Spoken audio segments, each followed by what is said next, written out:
கழகத்தின் சார்பாக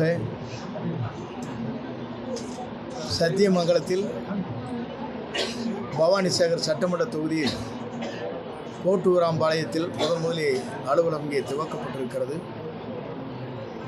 சத்தியமங்கலம் என்பது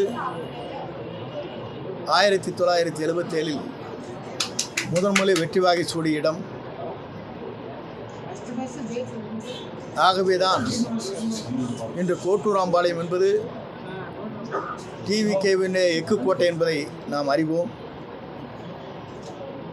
பல்வேறு இயக்கங்கள்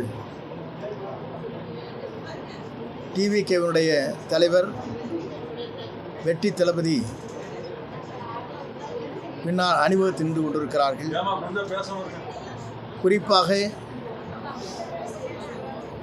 இந்த இயக்கத்தை பொறுத்தவரையிலும் மக்கள் இயக்கமாக இருக்கிறது.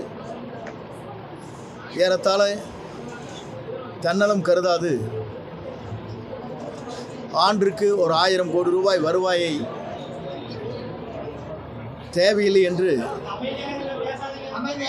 மக்களுக்காக சேவை செய்வதற்காக வருகை தந்து மக்களால் எதிர்காலத்தில் தமிழகத்தை ஆளப்போகிற தமிழக வெற்றி கழகத்துடைய தலைவர் விஜய் அவருடைய வெற்றியை எவராலும் தடுத்து நிறுத்த முடியாது என்ற வரலாற்றை இன்று இந்த அலுவலகம் திறக்கின்ற போதே ஆர்ப்பரித்திருக்கிற கூட்டத்தை பார்க்கின்ற போது யாராலும் வெல்ல முடியாது என்ற வரலாறு தான் இங்கே படைக்கப்பட இருக்கிறது என்பதை நான் மகிழ்ச்சியோடு நான் தெரிவித்துக் கொள்கிறேன்.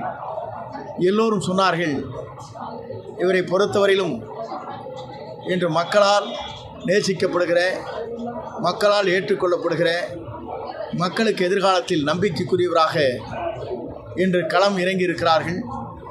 என்னை பொறுத்தவரையிலும் இயற்கையை பார்க்கின்ற போது ஒரு நல்ல மனிதர் தமிழகத்தை ஆள்வதற்கு தகுதியானவர் என்ற முறையில் தமிழக வெற்றி கழகத்துடைய வெற்றி தளபதி தான் தமிழ்நாட்டுடைய நிரந்தர முதலமைச்சர் என்ற வரலாற்றை படைக்கின்ற நிகழ்ச்சி அமையப் போகிறது என்பதுதான் இது எடுத்துக்காட்டாக இருக்கிறது.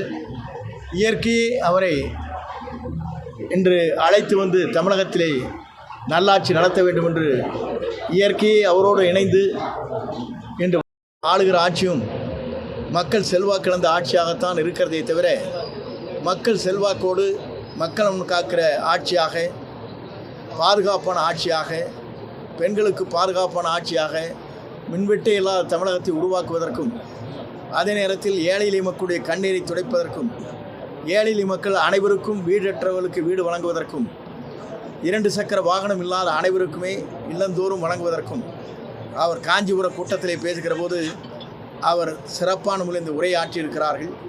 நல்லாட்சியை எதிர்நோக்கி மக்கள் பயணம் மேற்கொண்டிருக்கிறார்கள். குறிப்பாக சொல்ல வேண்டும் என்று சொன்னால், சிறிய குழந்தையிலிருந்து பெரியவர் வரையிலும் அவருடைய பெயரை சொல்லாதவரே இல்லை. அவர்தான் தமிழ்நாட்டுடைய நிரந்தர முதலமைச்சராக வர வேண்டும் என்று அனைவரும் நேசிக்கிறார்கள். நேசிக்கின்ற தலைவர் தான் தமிழ்நாட்டை ஆள முடியுமே தவிர, நேசிக்கின்ற தலைவரை தவிர எவராலும் தமிழகத்தை ஆள இயலாது. வெற்றி கழகத்துடைய தலைவர் தளபதி விஜய் தான் நாளை எதிர்காலத்துடைய தமிழக முதல்வர் என்பதை நாடு அறிவிக்கப் போகிறது. 234 அவர்தான் வெற்றி பெறுவார். அவர் யாரை விரல் காட்டுகிறாரோ அவர்தான் சட்டமன்ற உறுப்பினர் என்ற வரலாற்றை படைக்க முடியும் என்பதுதான் இந்த எழுச்சி கூட்டம் என்பதை மகிழ்ச்சியோடு நான் தெரிவித்துக் கொள்கிறேன். செய்திகளை உடனுக்குடன் தெரிந்து கொள்ள கீழ்கண்ட கேபிள் மற்றும் டிடிஹெச் நெட்வொர்க்குகளில் எம்நாடு செய்தி தொலைக்காட்சியை காணுங்கள். பாதகம் செய்பவரை கண்டால் நாம் பயம் கொள்ளலாகாது பாப்பா. மோதி மிதித்து விடு பாப்பா, அவர் முகத்தில் உமிழ்ந்து விடு பாப்பா. அண்மை செய்திகளை உடனுக்குடன் தெரிந்து கொள்ள இணைந்திருங்கள் எம்நாடு தொலைக்காட்சியுடன்.